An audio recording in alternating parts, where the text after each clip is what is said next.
নবীজি জানাই দিল, মায়ের চেহারার দিকে যদি তাকায়া কোনো ছেলে মার দিকে তাকায়া বলে, আল্লাহ আমার মার চেহারাটা শুকায় গেছে গো, আমার মা আজকে দুপুরে কেন খেতে পারলো না, আমার মা কেন খাবার খাইতে পারে না, আল্লাহ গো আমার মায়ের কি হয়েছে গো, পৃথিবীতে মায়ের মতো আপন আর কেউ হতে পারে না। আমার নবীজি বলেছে, যদি কোন সন্তান মায়ের চেহারাটার দিকে তাকাইয়া কান্দে আর মনে মনে বন্ধু চোখের পানি না পড়লেও আপনারা চাইয়া দেখেন আমার চোখের পানি চলে এসেছে বন্ধু, পৃথিবীতে আমার কাছে আমার মায়ের মতো দামি আর কেউ নাই রে। আমার মায়ের চেহারা মলিন আমি দেখতে পারি না, আমার মায়ের চেহারা যদি বিন্দু পরিমাণ কালো হয় আমার মনে হয় গোটা পৃথিবী আমার অন্ধকার হয়ে গেছে। বন্ধু মায়ের জীবন কত কষ্টের তোমরা জানো না, বাবার ঘরে কষ্ট করে এসে স্বামীর ঘরে কষ্ট করে, সন্তানগুলো বড় হওয়ার পরেও যদি মা কষ্ট পায় রে, তাইলে এর চেয়ে বড় হতভাগা সন্তান আর কেউ হতে পারে না। নবীজি বললেন, মায়ের চেহারার দিকে তাকাইয়া রইলা আর বলল, আল্লাহ আমার মাকে দেখে আমার মায়া লাগছে গো, আমার মা শুকিয়ে গেছে, আল্লাহ আমার মা কেমন জানি হয়ে গেছে। আমার নবী ডেকে ডেকে বলে, উম্মত রে ওই মায়েরে ভালোবাসলি, আমার আল্লাহ তোর আমল নামার দিকে চাইয়া দেখ, আমার আল্লাহ তোর আমল নামায় হজের সওয়াব ঢুকাইয়া দিছে। জোরে জোরে বলুন না সুবহানাল্লাহ, আরো জোরে বলেন না সুবহানাল্লাহ। বন্ধু মায়ের মতো আপন কেউ নাই রে, যার মা নাই বাবা নাই তারে ডাক কেউ দেয় না, সারা রাত তুমি বাইরে থাকো কেউ তোমার খবর নেবে না, একটা বার বলবে না তুমি কোথায় রে। ও বন্ধু পৃথিবীর সব প্রেম হলো স্বার্থের প্রেম, বাবা মার প্রেমে কখনো কোনো স্বার্থ নাই, বাবা মা চায় সব কিছুর বিনিময়ে আমার সন্তান ভালো থাকুক, ঠিক কিনা বলেন বন্ধুরি আমার। মা বাবা নিয়ে আজকে দুইটা অপশন দিয়ে আমি আজকে আলোচনাটা শেষ করব। বন্ধু আমার দিকে তাকান, ও বন্ধু হযরত জুরিস এমন একজন আল্লাহওয়ালা ছিল, এমন একজন বুজুর্গ ছিল, মানুষের ভিড়ে বন্ধু আমল করে তিনি মজা পাইতেন না। লোকালয় থেকে দূরে একটা বুখারী শরীফের হাদিস, লোকালয় থেকে দূরে একটা মাটির হুজরা বানাইলো, হুজরা বানায়া বন্ধু তিনি কি করলেন, ওই হুজরার মধ্যে বসে বসে তিনি আমল করেন। একদিন জুরিস নামাজরত অবস্থায় এবার মা বন্ধু গেলেন, যাইয়া ডাকে, বাবা বাবা গো আমি মা এসেছি একটু দেখা করব। কিন্তু জুরিস তো সরল মনা, জুরিস তো নামাজরত অবস্থায়, জুরিস নামাজ চালিয়ে গেল, আল্লাহকে বলে, আল্লাহ গো আমি নামাজ পড়বো না, মায়ের ডাকে সারা দিব। তিনি নামাজ চালিয়ে গেলেন, মার সাথে দেখা করলেন না, নামাজ শেষ করে বাইরে এসে দেখে বন্ধু মা নাই, চলে গেছে। দ্বিতীয় দিন আবার বন্ধু মা আসলো ওই ছেলে জুরিজের সাথে, ছেলেটা অনেক বুজুর্গ অনেক আল্লাহওয়ালা। দ্বিতীয় দিন আবার আসলো, আসার পরে চাইয়া দেখে আজকেও জুরিস নামাজরত অবস্থায়, বাহিরে এসে মা ডাকে, হুজরাটা ছিল তার বন্ধু মাটি দিয়ে বানানো, মাকে ডাকে রে। এবার মা বন্ধু ডেকে ডেকে বলছে, কিন্তু ছেলে নামাজ পড়ে আজকেও মাকে দেখা দিল না, কিন্তু নামাজ শেষ করে বাইরে এসে দেখে আজকেও মা চলে গেছে। 2 দিন চলে গেল, তৃতীয় দিন বন্ধু আসলো, তৃতীয় দিন বন্ধু মা আবার আইসা ডাকে, কিন্তু আজকেও জুরিস নামাজরত অবস্থায়, মা ডাকে জুরিস, মায়ের ডাকে বন্ধু সাড়া দেয় না। এবার নামাজ শেষ করলো, নামাজ শেষ করার পরে বাইরে এসে দেখে আজকেও মা নাই, মা চলে গেছে। এক এক করে 3 দিন মাকে দেখতে আসলো, দেখা দিল না, ছেলে মাকে বকাও দেয়নি। ও বন্ধু 3 দিন করে কষ্ট করে মা আসছে, এইটুকু কষ্ট আল্লাহ সহ্য করতে পারে নাই রে। মা 3 দিনের দিন যাওয়ার সময় বন্ধু বাংলা বইয়ের গল্প নয়, এটা বুখারী শরীফের হাদিস। ও বন্ধু হাদিসটা লম্বা, এটা হলো বন্ধু মাঝখানের একটা অংশ।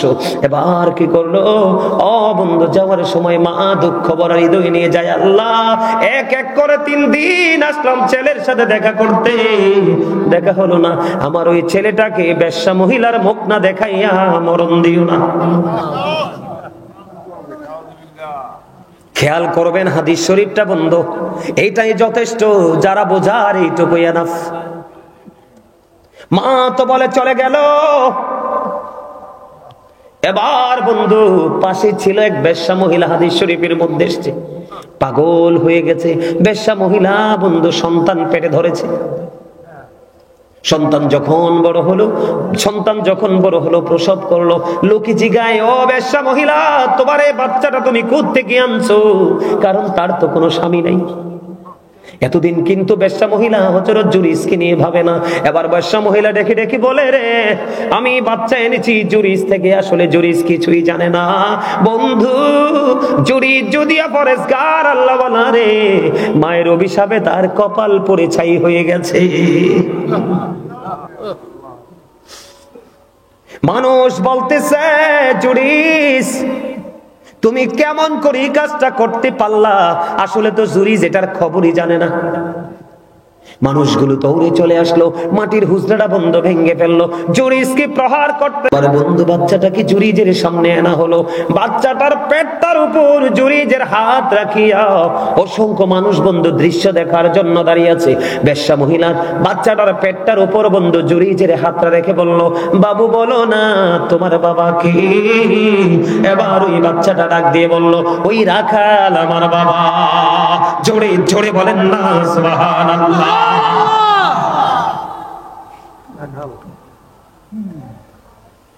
কেমন বুজুর্গ দেখছেন জুরিস? আপনি আমি বাচ্চার উপর হাত রাখলে বাচ্চা কথা বলবো নি? মাত্র বাচ্চা পৃথিবীতে আসছে, একেবারে শিশু। যে আল্লাহর ওলি জুরিজের হাতের স্পর্শে ছোট্ট বাচ্চার জবান খুলে যায় রে, ওই বাচ্চা পর্যন্ত মায়ের অভিশাপ দেওয়ার সঙ্গে সঙ্গে গজব থেকে বাঁচতে পারে নাই। এখনকার ছেলেরা আমল নাই, ঈমান নাই, ভালো কোনো কাজ নাই, তাদের উপায়টা কেমন হবে তোমরা বলো? উপায় আসেনি। এই জন্য বলবো, ও বিচুনদারি গ্রামের আমার যুবক ভাইয়েরা, তোমরা একটু হৃদয় খুলে শোনো। রাসূলের সাথে প্রেমের ডুরি লাগাও, হক্কানি আলেমদের সাথে প্রেম করো, দেখবা জীবন কত সুন্দর, তোমার ভবিষ্যৎ হবে অত্যন্ত মধুময়। এটা গেল একটা বন্ধু। জুরিস তো বকা দেয় নাই, গালি দেয় নাই, কোনো কিছু চাইছে দেয় নাই। নামাজ পড়ে, আর পড়েও যদি মায়ের এই দুঃখ আল্লাহ সইতে না পারে, তাহলে তোমার আমার তো হদিসে থাকবে না। এবার আসেন বন্ধু, আরেকটা ঘটনা শোনাই। মায়ের দোয়াটা কত বড় নেয়ামত। ঈসা নবী এমন একজন নবী, বাবা ছাড়া পৃথিবীতে আসছে। আল্লাহর নবী মেরাজে গিয়ে দেখা করেছে, আপনাদের খেয়াল আসেনি? কোন আসমানে? দ্বিতীয় আসমানে, মনে আসেনি? ঈসা নবী একদিন আল্লাহর কাছে বললেন, আল্লাহ গো, এই জামানায় আমার সে কোনো বুজুর্গ লোক আসেনি। ঈসা রুহুল্লাহ আল্লাহর নবী, আমাদের আগের নবী। এবার কি করলেন? আল্লাহ রাব্বুল আলামিন ঈসা রুহুল্লাহকে বলে দিলেন, ঈসা একটা রাস্তা দেখিয়ে দিলাম, তুমি এই রাস্তা দিয়ে অগ্রসর হও। এবার বন্ধু ঈসা রুহুল্লাহ ওই রাস্তা দিয়ে অগ্রসর হতে লাগলেন। আল্লাহর অর্ডারে বন্ধু হাঁটতে শুরু করলেন। হাঁটতে হাঁটতে হাঁটতে হাঁটতে হাঁটতে হাঁটতে বন্ধু কিছু দূর চলে গেলেন। যাওয়ার পরে যাইয়া দেখলেন রাস্তার মধ্যখানে বিশাল বড় একটা পাথর। পাথরটার রং ছিল বন্ধু সাদা।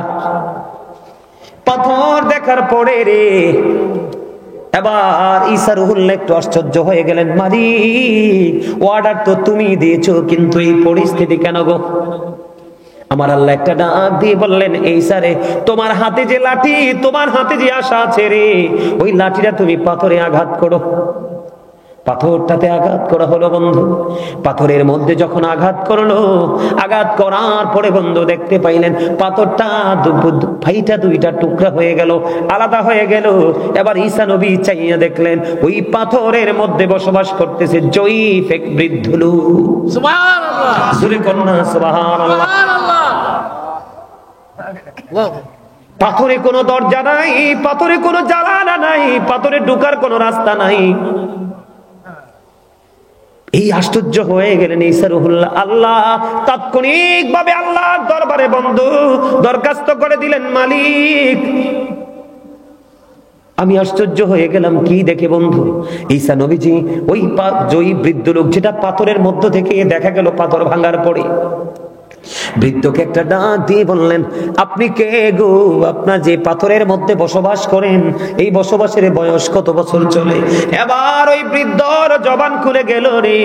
ওই বৃদ্ধ একটা ডাক দিয়ে বলতেছে, আমি যেই পাথরের মধ্যে বসবাস করি, ওই যেই পাথরের মধ্যে বসবাসের বয়স হলো 400 বছর। কত বছর? 400 বছর। এই লোকটা কি জোয়ান না বুড়া? কথা বলেন না কেন? বন্ধু, মা বাবাকে ভালোবাসতে জোয়ান বুড়া লাগে না। মা বাবাকে ভালোবাসা সব বয়সে দেওয়া যায়। কারণ পৃথিবীর মানুষের কাছে তুমি বুড়া মুরব্বী, আমি বুড়া হয়ে গেছি, আমার চুল পেকে গেছে, কিন্তু মায়ের কাছে এখনো ছোট্ট সেই সোনামণি। কথা বলেন না কেন? এবার বন্ধু, বড় কি ঈসা নবী প্রশ্ন করলেন, আপনার বয়স 400 বছর, এই পাথরের কোনো দরজা নাই, জানালা নাই, আপনি খাবার খান কেমন করে? কয়, আমার খাবার আমার আল্লাহ প্রতিদিন জান্নাত থেকে পাঠায়। এই যে বড় সামনে কিন্তু জান্নাতি ফল ঈসা নবী দেখতে পেয়েছে। কি পেয়েছে? ঈসা নবী দেখতে পেয়েছে। ঈসা নবী এই বুড়াকে প্রশ্ন করলেন, আপনি যে বুজুর্গি, আপনি যে মর্যাদা, আপনি যে সুন্দর পজিশন পেয়েছেন, এটা কেমনে করে পেয়েছেন? এবার ওই বুড়ার জবান থেকে বের হয়ে গেল, ওই বৃদ্ধ লোকটা বলে দিল, এই বুজুর্গি, এই ক্ষমতা পেয়েছি আমি আমার মায়ের ভালোবাসা দেওয়ার কারণে। পৃথিবীতে যত স্টার হয়েছে, যত বড় হয়েছে, প্রত্যেকটার ইতিহাস খুঁজে দেখেন, সবগুলো মা বাবার প্রেমিক। মা বাবার প্রেম ছাড়া আপনি রাসূলকে তো রাজি করতে পারবেন না, রাসূলও তো রাজি হবে না। মৃত্যুর সময় আপনার জবানে কালেমা আসবে না। এটা বড় শক্ত জিনিস। মা বাবাকে আদর করা, ভালোবাসা ফরজ। তাদেরকে কষ্ট দেওয়া কি হারাম? তাদেরকে কষ্ট দেওয়া কি? আমরা কি তাদেরকে কষ্ট দিব? কথা বলেন, দিব?